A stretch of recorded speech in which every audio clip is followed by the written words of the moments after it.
Hi, my name is Elizabeth Sexton, and I would like to welcome you to this podcast about staying healthy while serving on medical disaster relief in Haiti. I will share with you simple steps for staying healthy based on the CDC recommendations, including immunizations, insect, food, and water precautions, and other essential precautions. Thank you for joining me in this podcast and for your service to the people of Haiti.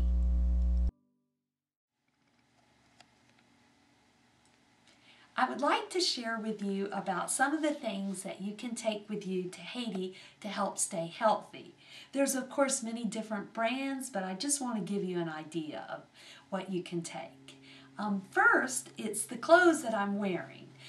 All of them, the outer layers and the socks, have been treated by spraying with 0.5% permethrin to protect against mosquitoes and other insects. I also have on boots to help for foot protection. You'll want to take a wide brim hat with you, and you can spray this with permethrin, and also it will give you protection against the sun. And don't forget your sunglasses, and to take those with you.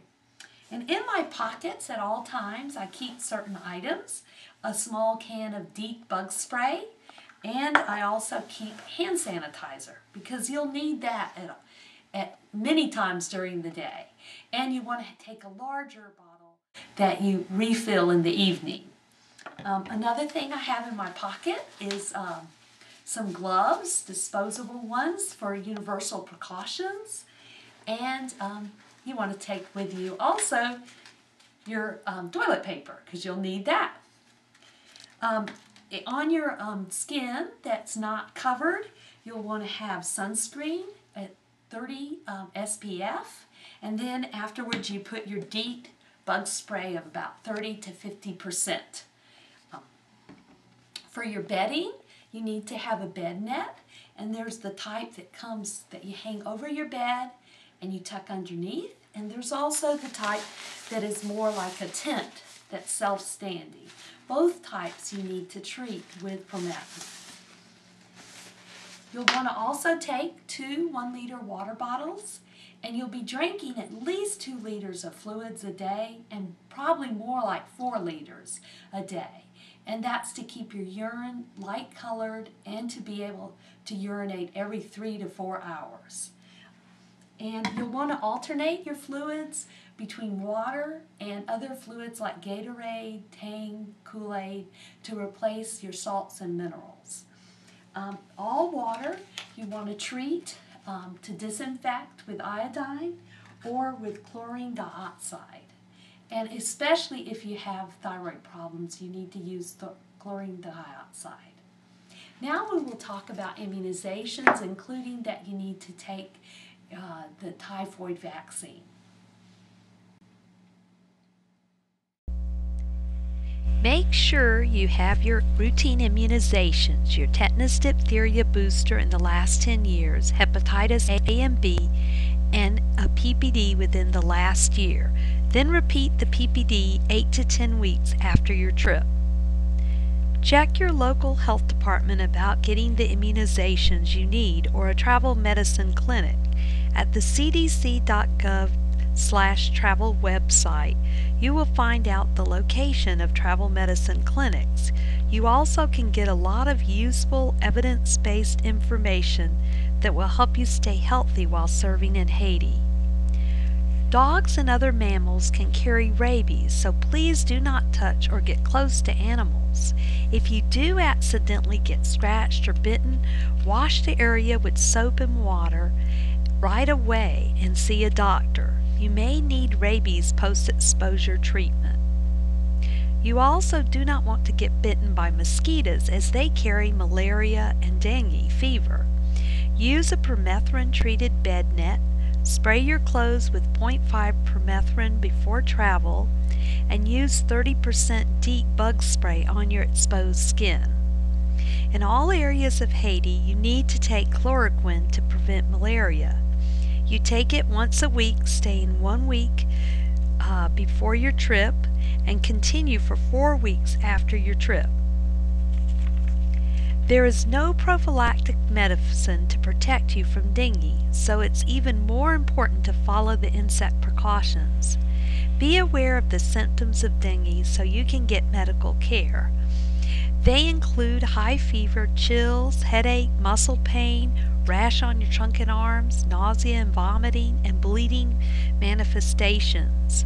Are you more motivated to follow insect precautions? Another area to pay special attention to is food and water precautions.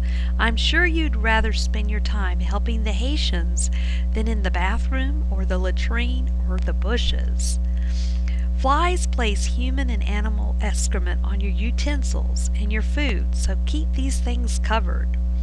Frequent hand washing or hand sanitizer is essential, especially before preparing food, eating, and between patients. So what is safe to eat? Professionally packaged foods and fully cooked foods served hot are safe. Fruit is safe if you disinfect it by soaking it for 20 minutes in a weak tea-colored iodine water, then rinsing with bottled water and peeling it yourself. You may find it a lot easier bringing raisins, dried fruit, and even small packages of applesauce from home. So what is unsafe? Everything else, especially salads and uncooked vegetables, including potato and carrot salad.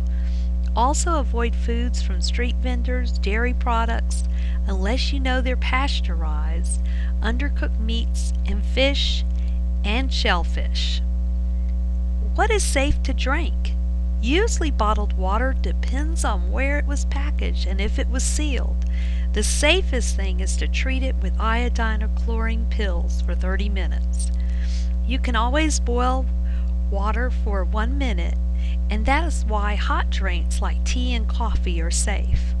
Also, pasteurized milk that has been kept cold and sodas in a can or bottle are safe.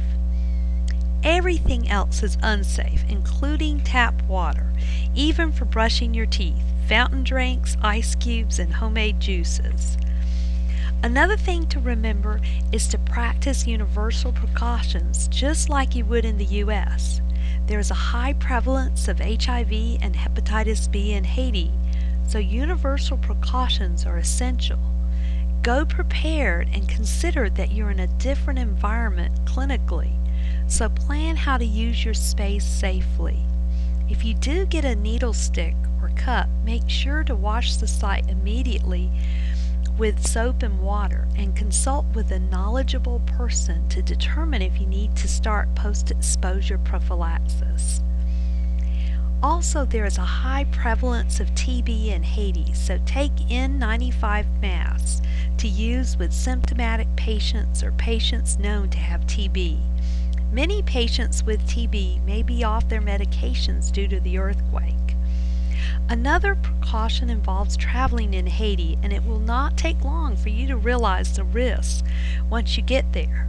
Please wear a seatbelt, hire a local safe driver, avoid night travel, and do not get into an overloaded bus or vehicle. The back of a pickup truck is not a safe place for travel. Also, you want to avoid entering or being close to unstable structures. Your family and friends want you to make it back from Haiti. One final thing is to take care of your emotional health. This may be a really stressful situation. Some things you can do to help is take breaks, get rest, and eat regularly, and debrief each day while you're there. Remember that you will not be able to help everyone, but you will touch the lives of the people you care for at a time when they really need a caring hand to reach out. Even amidst the rubble, you will find beauty in the faces of the children, women, and men you care for, and a reason to be thankful that you were able to help during this time of great need in Haiti. In conclusion, please follow these simple guidelines so you will stay healthy while serving in Haiti. Have a great trip!